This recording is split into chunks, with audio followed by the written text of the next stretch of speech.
ओम नमः शिवाय। राधे राधे। आइए सुनते हैं श्रावण मास महात्म्य का पहला अध्याय। ईश्वर शरद कुमार संवाद। शौनक बोले, हे सूत, हे महाभाग, हे व्यास शिष्य, हे अकल्मष, आपके मुख कमल से अनेक आख्यानों को सुनते हुए हम लोगों की तृप्ति नहीं होती है, अपितु बार बार सुनाने की इच्छा बढ़ती जा रही है। तुला राशि में स्थित सूर्य में कार्तिक मास का महात्म्य, मकर राशि में माघ मास का महात्म्य और मेष राशि में स्थित सूर्य में वैशाख मास का महात्म्य और इसके साथ उन मासों के जो भी धर्म हैं उन्हें आपने भली भांति कह दिया।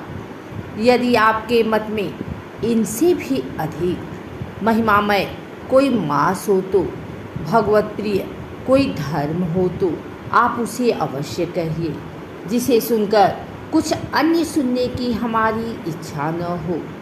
वक्ता को श्रद्धालु श्रोता के समझ कुछ भी छिपाना नहीं चाहिए। सूत जी बोले, हे मुनियों, आप सभी लोग सुने। मैं आप लोगों के वाक्य गौरव से अत्यंत संतुष्ट हूँ। आप लोगों के समझ मेरे लिए कुछ भी गोपनीय नहीं है। दंभ रहित होना, आस्तिकता, सठता का परित्याग, उत्तम भक्ति सुनने की इच्छा, विनम्रता, ब्राह्मणों के प्रति भक्ति, परायणता, सुशीलता, मन की स्थिरता, पवित्रता, तपस्विता और अनसूया, इस श्रोता के 12 गुण बताए गए हैं।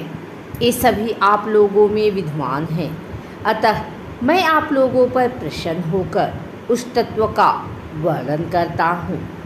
एक समय प्रतिभाशाली सनत कुमार ने धर्म को जानने की इच्छा से परम भक्ति से युक्त होकर विनम्रतापूर्वक ईश्वर भगवान शिव से पूछा। सनत कुमार बोले, योगियों के द्वारा आराधनीय चरण कमल वाले हे देवदेव, हे महाभाग, हमने आपसे अनेक व्रतों तथा बहुत प्रकार के धर्मों का श्रवण किया, फिर भी हम लोगों के मन में सुनने की अभिलाषा है। 12 मासों में जो मास सबसे श्रेष्ठ, आपकी अत्यंत प्रीति कराने वाला, सभी कर्मों की सिद्धि देने वाला हो और अन्य मास में किया गया कर यदि इस मास में किया जाए तो वह अनंत फल प्रदान कराने वाला हो।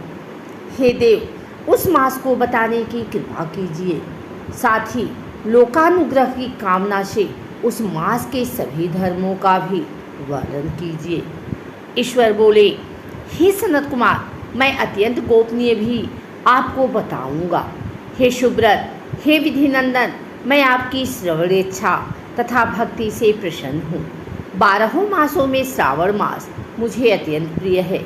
इसका महात्म्य सुनने योग्य है, अतः इसे श्रावण कहा गया है। इस मास में श्रावण नक्षत्र युक्त पूर्णिमा होती है, इस कारण से भी इसे श्रावण कहा गया है। इसके महात्म्य के श्रवण मात्र से यह सिद्धि प्रदान करने वाला है, इसलिए भी यह श्रावण संज्ञा वाला है। निर्मलता गुण के कारण यह आकाश के सदृश्य है, इसलिए नभा कहा गया है। इस श्रावण मास के धर्मों की गणना करने में इस पृथ्वी लोक में कौन समर्थ हो सकता है, जिसके फल का संपूर्ण रूप से वर्णन करने के लिए ब्रह्मा जी 4 मुख वाले हुए, जिसके फल की महिमा को देखने के लिए इंद्र 1000 नेत्रों से युक्त हुए और जिसके फल को कहने के लिए शेषनाग 2000 जिह्वाओं से संपन्न हुए। अधिक कहने से क्या प्रयोजन, इसके महात्म्य को देखने और कहने में कोई भी समर्थ नहीं है। हे मुने, अन्य मास इसकी एक कला को भी नहीं प्राप्त होते हैं। यह सभी व्रतों तथा धर्मों से युक्त है। इस महीने में एक भी दिन ऐसा नहीं जो व्रत से रहित दिखाई देता हो। इस माह में प्रायः सभी तिथियां व्रत युक्त हैं।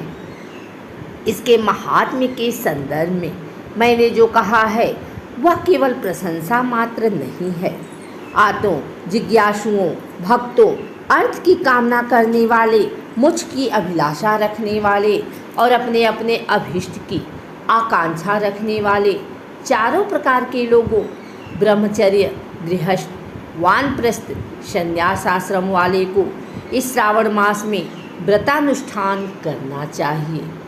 सनत कुमार बोले, हे भगवान, हे सत्तम, आपने जो कहा कि इस मास में सभी दिन एवं तिथियां व्रत रहित नहीं हैं, तो आप उन्हें मुझे बताएं।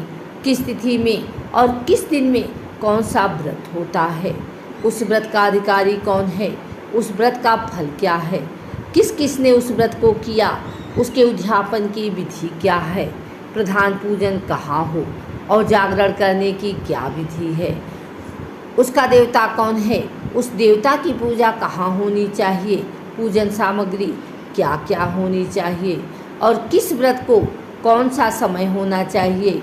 हे प्रभु, वह सब आप मुझे बताएं। यह मास आपको प्रिय क्यों है, किस कारण यह पवित्र है, इस मास में भगवान का कौन सा अवतार हुआ, यह सभी मासों से श्रेष्ठ कैसे हुआ और इस मास में कौन कौन से धर्म के अनुष्ठान योग्य हैं। हे प्रभु, यह सब बताएं। आपके समक्ष मुझ अज्ञानी का प्रश्न करने में कितना ज्ञान हो सकता है, अतः आप संपूर्ण रूप से बताएं। हे कृपालो, मेरे पूछने के अतिरिक्त भी जो जो शेष रह गया हो उसे भी लोगों के उद्धार के लिए कृपा करके बताएं। रविवार, सोमवार, भौमवार, बुधवार, बृहस्पतिवार, शुक्रवार और शनिवार के दिन जो करना चाहिए, हे विभो, वह सब मुझे बताएं। आप सबके आदि में आविर्भूत हुए हैं, अतः आपको आदि देव कहा गया है। जैसे एक की विधि बाधा से अन्य की विधि बाधा होती है, वैसे ही अन्य देवताओं के अल्प देवत्व के कारण आपको महादेव माना गया है। तीनों देवताओं के निवास स्थान पीपल वृक्ष में सबसे ऊपर आपकी स्थिति है। कल्याण रूप होने के कारण आप शिव हैं और पाप समूह को हरने के कारण आप हर हैं। आपके आदि देव होने में आपका शुक्ल वर्ण प्रमाण है, क्योंकि प्रकृति में शुक्ल वर्ण ही प्रधान है, अन्य वर्ण विकृत है। आप कर्पूर के समान गौर वर्ण के हैं, अतः आप आदि देव हैं। गणपति के अधिष्ठान रूप 4 दल वाले मूलाधार नामक चक्र से, ब्रह्मा जी के अधिष्ठान रूप 6 दल वाले स्वाधिष्ठान नामक चक्र से और विष्णु के अधिष्ठान रूप 10 दल वाले मणिपुर नामक चक्र से भी ऊपर आपके अधिष्ठित होने के कारण आप ब्रह्मा तथा विष्णु के ऊपर स्थित हैं।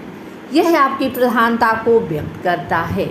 हे देव, एकमात्र आप ही पूजा से पंचायतन पूजा हो जाती है, जो कि दूसरे देवता की पूजा से किसी भी तरह संभव नहीं है। आप स्वयं शिव हैं। आपकी बाईं जांघ पर शक्ति स्वरूपा दुर्गा, दाहिनी जांघ पर गणपति, आपके नेत्र में सूर्य तथा हृदय में भक्तराज भगवान श्री हरि विराजमान हैं। अन्न के ब्रह्म रूप होने तथा राज के विष्णु रूप होने और आपके उसका भोक्ता होने के कारण हे ईशान, आपके श्रेष्ठत्व में किसी संदेह हो सकता है। सबको विरक्त की शिक्षा देने हेतु आप शमशान में तथा पर्वत पर निवास करते हैं। ऐसा महर्षियों ने कहा है। जगत का संहार करने वाले हलाहल को गले में किसने धारण किया? महाप्रलय की कालाग्नि को अपने मस्तक पर धारण करने में कौन समर्थ था? संसार रूप अंधकूप में पतन के हेतु कामदेव को किसने भस्म किया? आप ऐसे ही आपकी महिमा का वर्णन करने में कौन समर्थ हैं? एक तुच्छ प्राणी में करोड़ों जन्मों में भी आपके प्रभाव का वर्णन नहीं कर सकता। अतः आप मेरे ऊपर कृपा कर मेरे प्रश्नों को बताएं। इस प्रकार श्री स्कंद पुराण के अंतर्गत ईश्वर सनत कुमार संवाद में श्रावण मास महात्म का पहला अध्याय पूर्ण हुआ।